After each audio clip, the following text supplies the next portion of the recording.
Once fear becomes a habit, it no longer looks like fear. It looks like personality, it looks like independence. It looks like being busy, careful, or hard to impress. But underneath those labels, many avoidants are trapped in patterns they mistake for normal behavior. They do not wake up planning to ruin something meaningful. Most of the time, they believe they are simply protecting their peace. Yet the same actions that feel safe to them slowly damage the very connection they once wanted. This is how silent sabotage begins. It often starts when a relationship becomes emotionally real. In the early stage, everything can feel smooth. There is curiosity, attraction, excitement, and light conversation. Nothing heavy is being asked, nothing deep is required. But when consistency appears, when someone starts showing genuine care, when trust begins to grow, internal resistance can rise. The closeness that should feel comforting suddenly feels intense. The bond that should feel grounding starts to feel overwhelming. So they change course. One common pattern is emotional withdrawal after intimacy. The moment a real connection forms, they become less available. Messages slow down, warmth becomes unpredictable, conversations lose depth. It can feel confusing because nothing obvious happened. There was no major argument, no betrayal, no clear reason. Yet distance appears anyway. What changed was not always the relationship. What changed was the level of emotional exposure. Another pattern is finding faults where patience is needed. A caring partner becomes too needy. Healthy communication becomes pressure. Normal expectations become demands. Instead of appreciating stability, they search for reasons to feel uncomfortable. The mind does this because if it can convince itself something is wrong, escape feels justified. It is easier to criticize love than to face the fear of receiving it. This is why some people keep chasing unavailable partners but struggle with healthy ones. Chaos feels familiar. Uncertainty creates emotional distance. Mixed signals allow them to stay engaged without becoming fully open. But when someone offers honesty and consistency, there is nowhere to hide. Real love asks for presence. Presence asks for vulnerability. Vulnerability asks for courage. And courage is difficult when old wounds are still in control. Another form of sabotage is sending mixed messages. They may express affection one day and become detached the next. They may talk about the future, then act unsure. They may pull you close, then create sudden space. To the other person, this creates emotional confusion. To the avoidant, it often reflects an inner battle between desire and alarm. One part wants connection. Another part fears losing control. This inner contradiction can make relationships exhausting. The partner keeps trying to decode signals, wondering what version of the person will appear today. Should they move closer or step back? Should they speak honestly or stay silent? Should they trust the sweet moments or prepare for cold ones? Over time, this uncertainty drains confidence. It creates anxiety in one person and emotional shutdown in the other. That is how two wounded patterns can feed each other. Sometimes sabotage appears through perfectionism.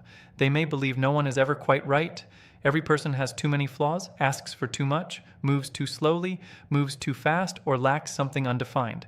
The standard keeps changing because the real issue is not compatibility. The real issue is discomfort with intimacy. If nobody is good enough, then nobody gets close enough to matter. Some sabotage through overfocus on work, goals, or distractions. Ambition itself is not the problem. Purpose is powerful. Discipline is admirable. But when achievement becomes a shield against emotional closeness, success turns into hiding. It becomes easier to build a career than build trust. Easier to answer emails than answer feelings. Easier to chase money than face the heart. Others sabotage by disappearing during important moments.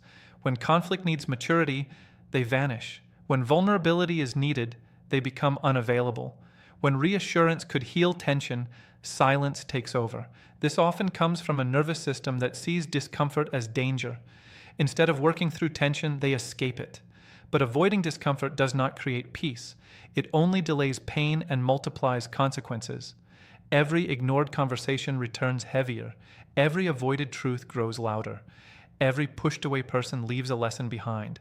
Life keeps presenting the same test until growth finally happens. This is why many avoidants repeat similar relationship endings with different people. They think they keep meeting the wrong partners. In reality, they may be carrying the same unexamined pattern into every connection. New faces cannot fix old fears. Different chemistry cannot solve the same emotional reflex. There is a deeper message here for anyone listening. If someone pulls away from genuine care, do not automatically assume you are lacking. Many people reject what they are not ready to hold. Your consistency may expose their instability. Your honesty may challenge their defenses. Your calm presence may confront the chaos they are used to. What feels valuable to you may feel threatening to someone who has not healed. That does not mean you must tolerate confusion. Understanding behavior is wisdom. Accepting mistreatment is something else entirely. Strong people learn to separate empathy from self-betrayal. You can recognize another person's struggle and still protect your boundaries. You can wish them healing and still walk away from dysfunction. You can care deeply without carrying what belongs to them. And if these patterns feel familiar within yourself, there is powerful hope in that awareness. Patterns are learned. Learned patterns can be changed. The moment you stop calling avoidance just who I am, growth begins. The moment you notice how you create distance when closeness appears, healing begins. The moment you choose one honest conversation instead of silent retreat, strength begins. Real confidence is not hiding from emotional risk. Real confidence is staying open when every old instinct says run, because love is not destroyed in one dramatic moment. More often, it fades through small acts of fear repeated over time. And the same way it is damaged through repetition, it can be rebuilt through repetition too. Truthful words, steady effort, emotional courage, and the decision to stop abandoning what matters most. The most dangerous patterns are often the ones that feel normal. When someone has lived with emotional distance for years, they stop seeing it as a wound. They start seeing it as wisdom. They call it being careful. They call it being realistic. They call it protecting themselves. But many avoidants do not realize that what feels natural to them may actually be an old defense still controlling the present. This is why self-sabotage can continue for years without awareness. The human mind is designed to keep us safe, not always to make us fulfilled. If the brain once connected closeness with pain, it stores that memory deeply. Later in life, when intimacy appears again, the alarm system activates before logic has time to speak. The person may not even understand why they suddenly feel irritated, restless, numb, or desperate for space. They only know that something inside feels uncomfortable, so they respond by creating distance. To them, it can feel reasonable. They may say the relationship is moving too fast, even when the pace is healthy. They may claim they need freedom, even when no one is controlling them. They may insist they lost feelings overnight, even though feelings rarely disappear that quickly. In many cases, emotion did not vanish. Fear simply became louder than desire. This is the power of unconscious behavior. People often believe they are making clear decisions while hidden emotional programming is choosing for them. They think they are selecting partners, ending relationships, or pulling back based on logic. Sometimes they are, but sometimes they are reacting from unresolved history. When pain remains unhealed, it can wear the mask of reason. An avoidant may genuinely believe every partner asks for too much. They may believe all relationships become draining. They may believe nobody truly understands them. They may believe independence always feels better than connection. These beliefs can seem true because they have repeated them so many times. Repetition creates identity. Identity creates certainty. And certainty can keep a person trapped. This is why awareness feels uncomfortable. The moment someone begins to question their own pattern, they must face truths they avoided for years. They must admit that some endings were not caused only by others. They must admit that certain conflicts were created by withdrawal, silence, emotional walls, or fear of closeness. They must admit that loneliness was not always bad luck. Sometimes it was self-protection taken too far. That level of honesty requires strength. Many people would rather blame timing, blame partners, blame modern dating, blame stress, blame work, blame anything outside themselves. Why? Because external blame protects the ego. Self-reflection challenges it.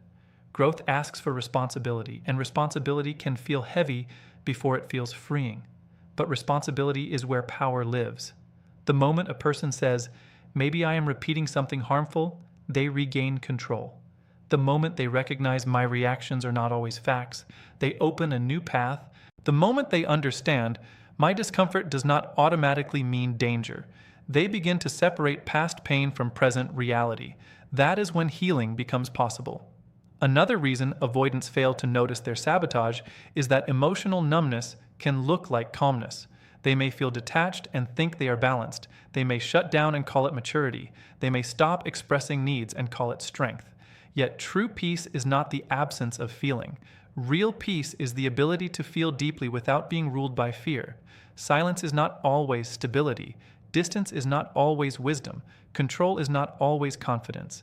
Sometimes the strongest looking behavior hides the deepest insecurity. This matters for anyone who loves an avoidant. If you try to solve their confusion by proving your worth, you may lose yourself. If you keep over-explaining, over-giving, and over-chasing, hoping they will finally feel safe, you may become exhausted. Another person cannot heal by borrowing your energy. They must choose awareness for themselves. Your role is not to rescue someone from patterns they protect. Your role is to honor your own value. That means noticing when connection is one-sided. It means respecting actions more than promises. It means understanding that chemistry without consistency creates pain. It means remembering that compassion should never require self-neglect. And for the avoidant listening, there is no shame in recognizing these habits. Shame keeps people frozen. Truth moves people forward. You may have learned to survive in a world where vulnerability felt costly. You may have built walls because nobody taught you safe intimacy. You may have mistaken isolation for strength because dependence once led to disappointment. Those responses may have helped you once, but what protected you in one chapter can imprison you in the next. Growth begins when survival methods are updated. The child version of you may have needed distance. The adult version of you may need connection. The old version of you may have needed control. The future version of you may need trust. This transformation does not happen in one dramatic moment.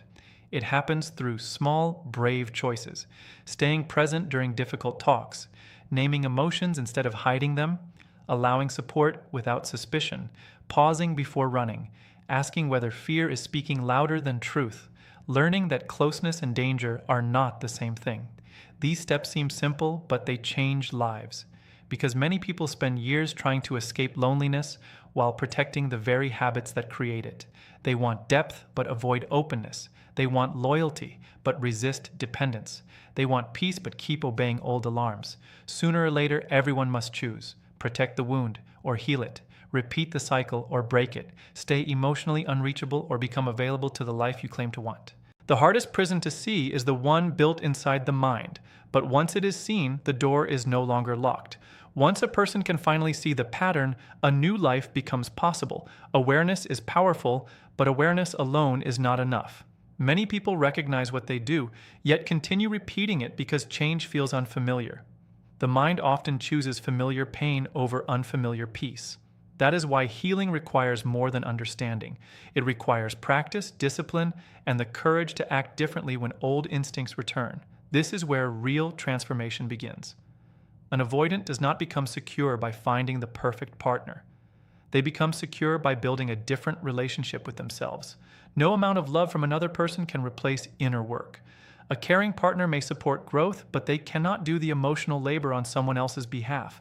True progress starts when a person stops asking, "Who can make me feel safe?" and starts asking, "How do I become safe within myself?" That question changes everything. It means learning to sit with discomfort instead of escaping it. It means noticing the urge to shut down and choosing honesty instead. It means recognizing that closeness can feel intense without being harmful. It means understanding that emotional tension is not always a sign to leave. Sometimes it is simply a sign that growth is happening. Strength is often misunderstood. Many people think strength means needing no one, revealing nothing, and staying untouched by emotion. But that version of strength is usually fear wearing armor. Real strength is the ability to stay open without losing yourself. It is speaking truth when silence feels easier. It is staying grounded when intimacy activates old memories. It is letting someone care about you without treating kindness like a threat. That kind of strength builds freedom. Healing also requires emotional responsibility. Instead of blaming every failed connection on timing, stress, or the other person, growth asks harder questions. Did I communicate clearly? Did I withdraw instead of talking? Did I punish closeness because it made me uncomfortable? Did I expect others to understand needs I never expressed? These questions are not meant to create guilt. They are meant to create power. The person who can reflect can rebuild. Another major step is learning consistency. Many avoidants live through emotional extremes. Interested one day, distant the next. Hopeful in one moment, detached in another. This instability damages trust. Security is created through repeated steadiness, small, honest messages, keeping promises, showing up when it matters, responding with care instead of disappearing. Repetition of healthy behavior rewires the nervous system over time. Trust grows quietly. It does not need grand speeches. It needs dependable actions. For those who love someone avoidant, this is important to understand. Patience can support growth, but patience cannot replace accountability. You can encourage healing, but you cannot force it. You can offer understanding, but you cannot carry the relationship alone. Love becomes painful when one person does all the emotional work while the other stays hidden behind defenses. Healthy love requires two people participating. So if someone refuses growth, refuses communication, refuses honesty, or keeps repeating harm without responsibility, protecting yourself is not cruelty. Walking away from confusion is not failure. Boundaries are not punishment. Boundaries are self-respect in action. Sometimes the most loving choice is distance. Not to hurt them, but to stop hurting yourself. And for the avoidant who wants change, remember this. You do not need to become perfect before you deserve connection. You do not need to erase every wound before being loved. You do not need to know all the answers before trying again. You only need willingness. Willingness to learn, willingness to stay present, willingness to apologize, willingness to try new responses instead of repeating old reactions. Progress is built through willingness. There will be moments when the old voice returns. It may tell you to run. It may tell you nobody can be trusted. It may tell you distance is safer. It may tell you caring too much is weakness. Do not hate that voice. It was created to protect you once, but protection from the past should not control the future. You can thank the old survival instinct and still choose a better path. That better path includes communication, saying, I feel overwhelmed, saying, I need a moment, but I am not leaving, saying, closeness scares me sometimes, yet I want to work through it. Honest words can prevent damage that silence creates. People can handle truth far better than unexplained withdrawal. It also includes receiving love differently. When someone is kind, pause before doubting it. When someone is steady, pause before calling it boring. When someone wants depth, pause before calling it pressure. Sometimes what feels strange is not wrong. Sometimes it is simply unfamiliar health. Many people miss peace because they mistake chaos for chemistry. Many people miss loyalty because they are addicted to unpredictability. Many people miss healing because pain feels recognizable. But recognition is not the same as destiny. Your past may explain your habits, but it does not own your future. Your history may influence reactions, but it does not have final authority. The story can change the moment you stop obeying patterns that no longer serve you. This is the deepest truth of all. Love did not fail you. Unhealed fear interfered. People did not always leave because connection is impossible. Sometimes they left because walls were never lowered. Peace did not avoid you. It was standing outside defenses you would not release. The future belongs to the person who becomes honest enough to see the cycle and brave enough to end it. Because the greatest victory is not finding someone who tolerates your wounds. It is becoming someone who no longer lets those wounds lead your life.